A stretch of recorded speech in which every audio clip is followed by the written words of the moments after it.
So this is part of the iPad pilot program, and I'm showing musical applications. The first one I'm going to show you is smart music. Now this is already out for a laptop version or a desktop for a long time, but it's really handy to have an iPad and to let students use it. And it's also more simplified than the overall larger version of this program. And what it has is a company for many different types of music, all the way up to like things that I'd be doing in college, to beginning students, to arrangements that you can play at church, to jazz, to some rock, and it can be done in multiple ways. So I'm just going to open up the Copeland Clarinet Concerto. What it does that other things don't do is it's not pre-recorded and you play along with it. It actually follows you. You can set it to follow you going by faster and slower. You can speed up quite a bit and it'll catch you. If you skip a measure, it will take a moment, but it'll catch you, which is kind of like playing with a real collaborative pianist. I also love it too because it has a couple other features in it. So you can start and have it play and adjust the metronome, but you can also have it hear your part. So I'm going to start it, and you'll hear it with the part, and then I'll take the part out and I'll play the part.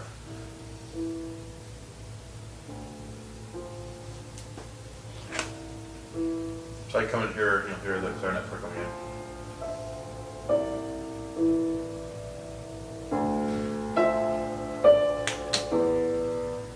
Now, why this is good is there's a tendency for some students to like it because they lean on, or they lean on their rhythm, the computer's program's rhythm. But for me, it's along with playing with intonation. So if I have perfect and playing along with this perfect pitch, I'll adjust, and that allows me later on to play with the piano score without my part going along. It also has a tuner on there. I'm going to stop the take. You can actually has multiple takes. You can actually record them and dump it to a file to listen on any other device. You know, maybe record it for your grandparents, if you will, or anything else like that. Give me one more second here.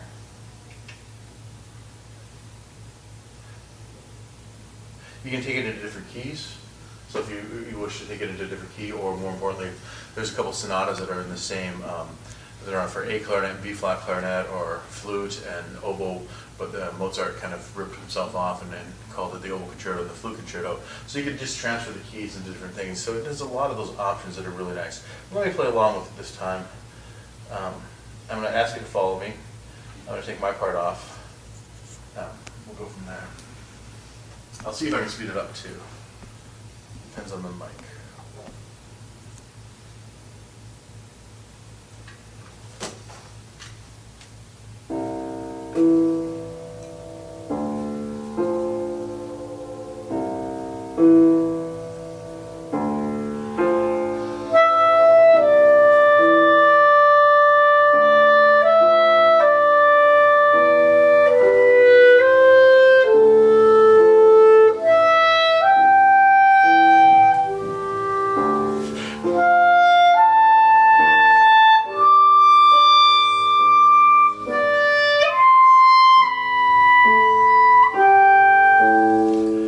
Then I can listen to myself back.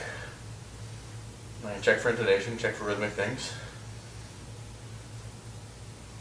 Of course, we have some feedback coming back from the speaker system.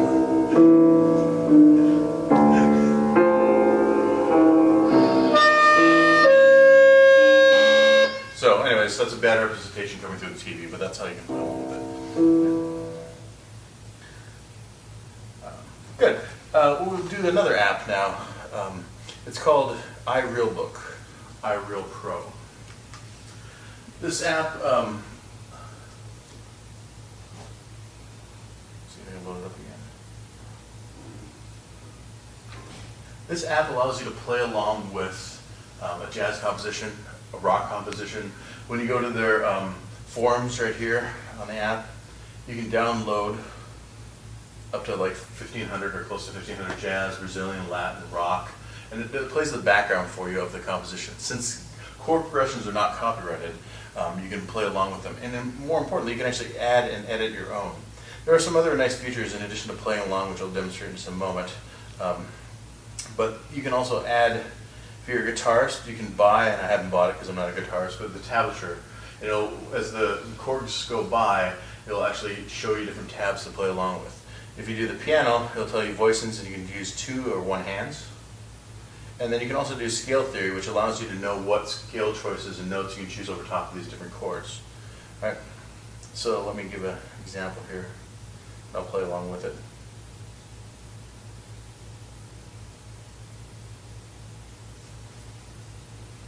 Just gonna do this because I'm used to this version.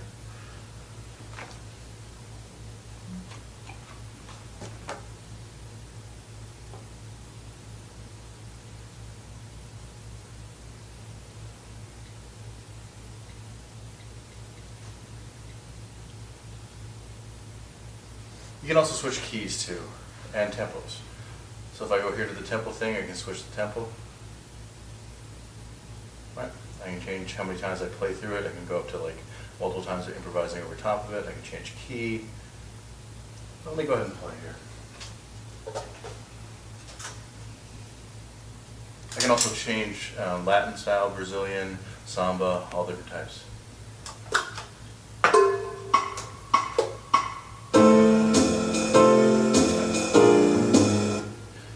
Second. The delay is kind of interesting.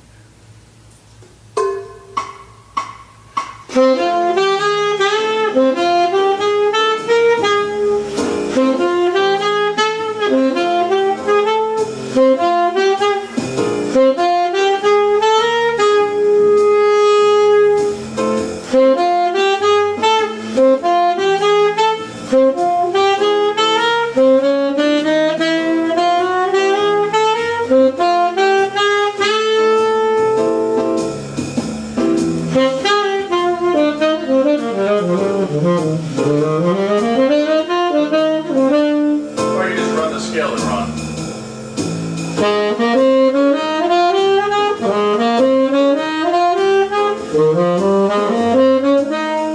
And if you stop the scale, it'll actually give you about 10 different versions of different types of scales that you can play along with it. So it's really nice for those students that want to try different scales other than the 4 notes of this chord, which would be C, E, and G. Right? And it goes through so many different versions. That being said, not all of them are equal, but the ear will hopefully train some of that out of there. And then if I don't, I can also adjust if I want more piano, less bass, less drums, and the amount of reverb I use. Or if I'm a pianist, for instance, I can take out the piano part and do it myself. So it's very handy that way. Right. So that app is great. Another app that can be used for both classical and jazz and everything else, or rock, is the Amazing Slower Downer.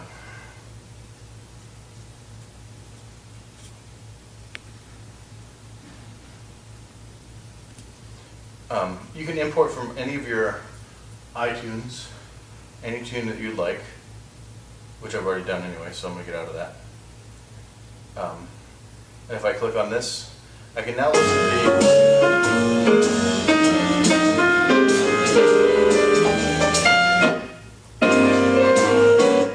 stop for a second. So if I take it at normal speed, I can also loop it, which I've done here. If you notice, there's 0.4 seconds to 0.19 or 18 seconds here. That's about 19 seconds I've looped of this so that I can play along with it. But I'm going to take the loop off and start at the beginning and go to the end. And go ahead and play the tune.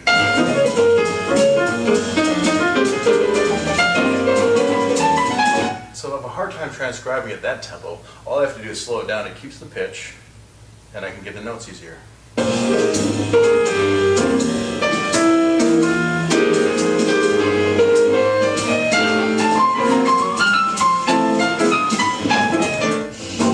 So if you're transcribing anything, whether it's a blues tune, rock tune, jazz tune, it allows you to do that. For classical, it allows me to figure out the articulation. So if there's a clarinet person I'm listening to and all of a sudden they phrase it somehow differently with different articulation, crescendos, decrescendos, I can kind of map that out. I can take 10 different versions, kind of map out what great clarinetists do, or saxophonists or flute players or whatever, violin, voice even, and how they pronunciate things. And I can map all that out and then use and apply that to my own playing, or at least have a sense of how these great artists do things differently so that you might not pick up when it's going at 200 beats per minute or something. It's really interesting in that way. As I said, you can loop it, you can save it. You can change the pitch on it too, and you can mix it a little bit. Gives you more options.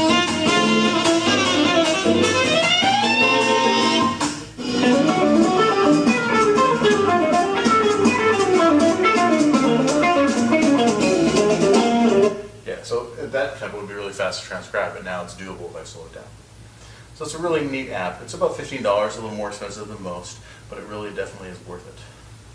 Other simpler apps that I really like, there's probably several hundred or maybe at least 25 or 30 of tempo maps or tempo. What I like about this one is that I can actually program it in, if I'm listening to a song on the radio and I can just tap here, telling me how fast that tune is, which is really a nice feature. Turn up the volume here too.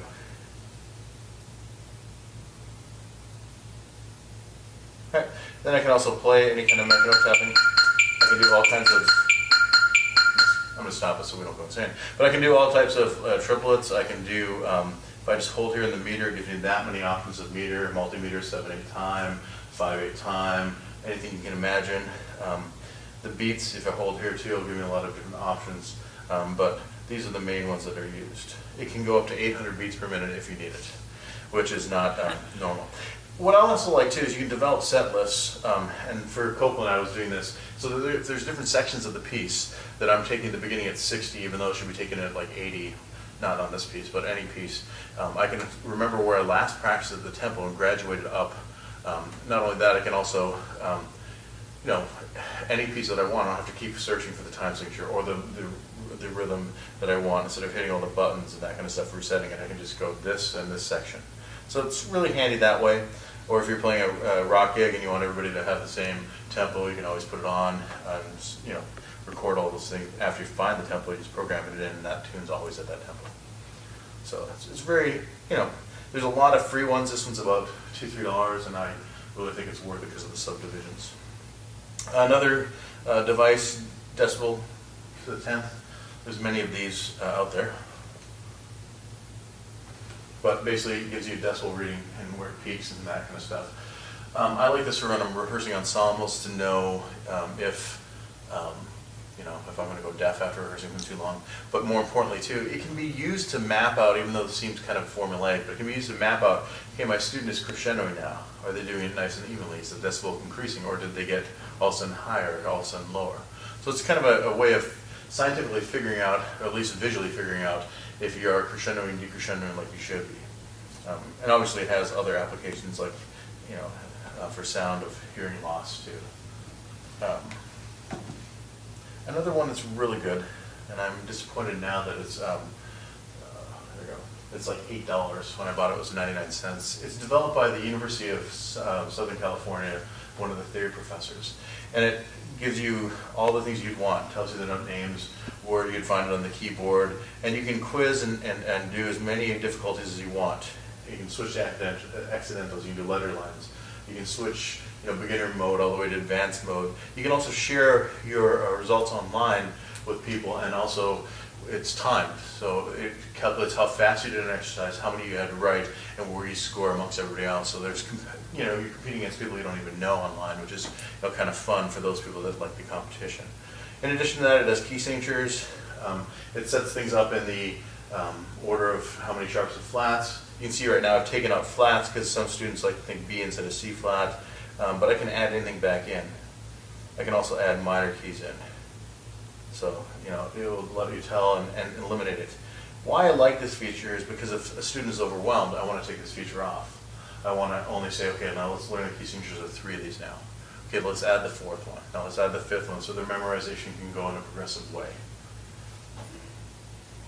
Oops, didn't mean to do that. In addition to that, we have now intervals. It asks you what kind, major, minor, perfect. Yet again, you can select as many different options as you want, which is really great.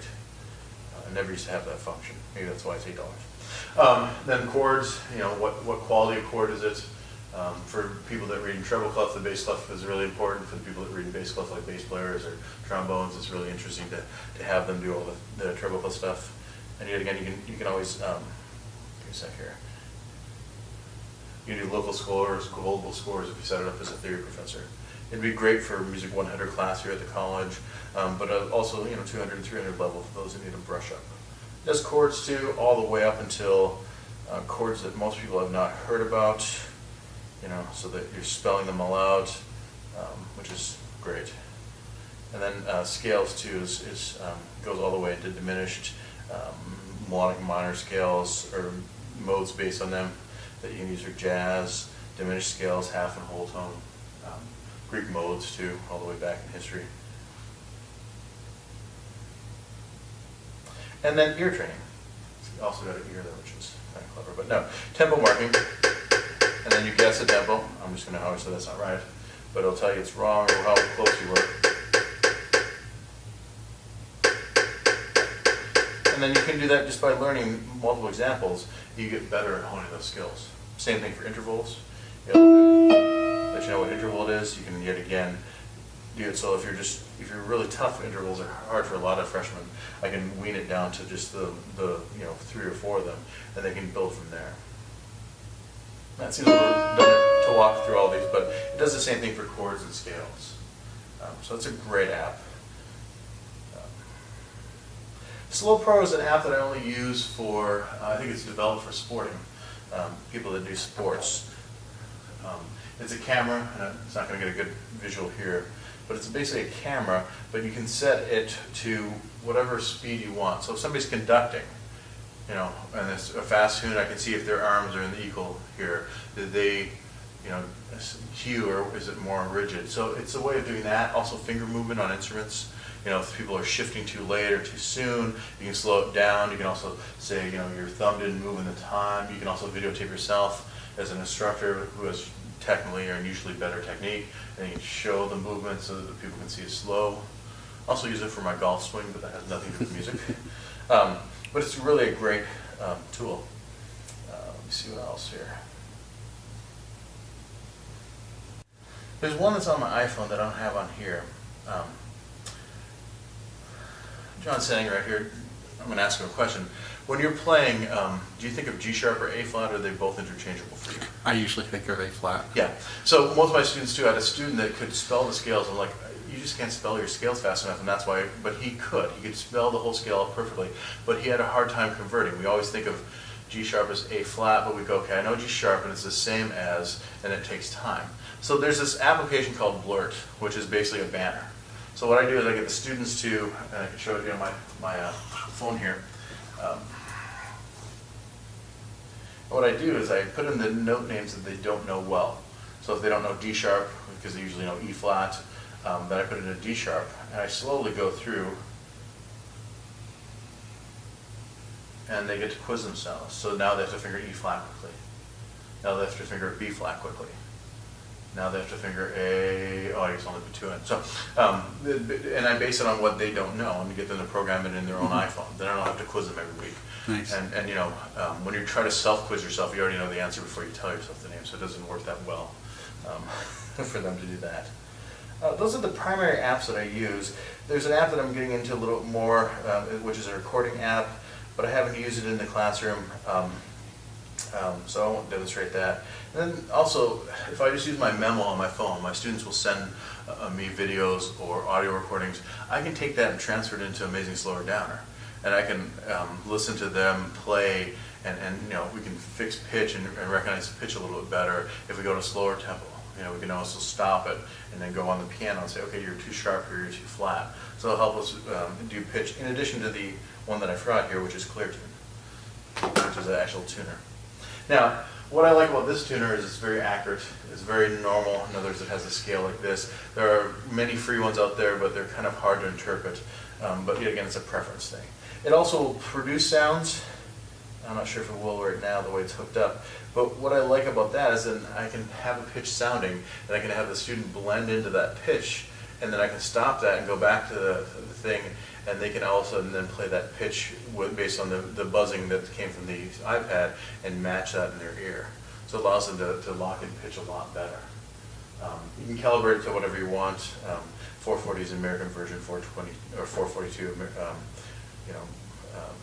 in Europe, and if you want to do Baroque tuning, you can do 415. So it's really nice. But you can get other tuners that are as pretty good. for free, but I like this one the best without getting into the $20 apps. And then GarageBand is, I don't use it as much because the iRealBook does a lot of the same function for me. I don't compose on it because I compose on notational software. And that would be the thing that I've looked for. Notational software that's quite good is not on this yet. That makes sense. Smart Music has the number 1 or 2, depends. They're having a financial problem because they decided to keep it highbrow and be the most impressive software for Finale, but didn't make it user-friendly. So then Sibelius came around, and now it's user-friendly, and no one wants to deal with Finale. That being said, they have Smart Music is produced by the same company, so hopefully a notational software will come with it. But yeah, those are the apps that I've used this whole semester and last semester, and it's been great. Students enjoy it, they can relate. They can get them on their smartphone, and very often I make them grab it on their smartphone instead of the iPad to make sure that they're actually using it and they know how to. So, Very good. Okay, thanks. yeah, no problem.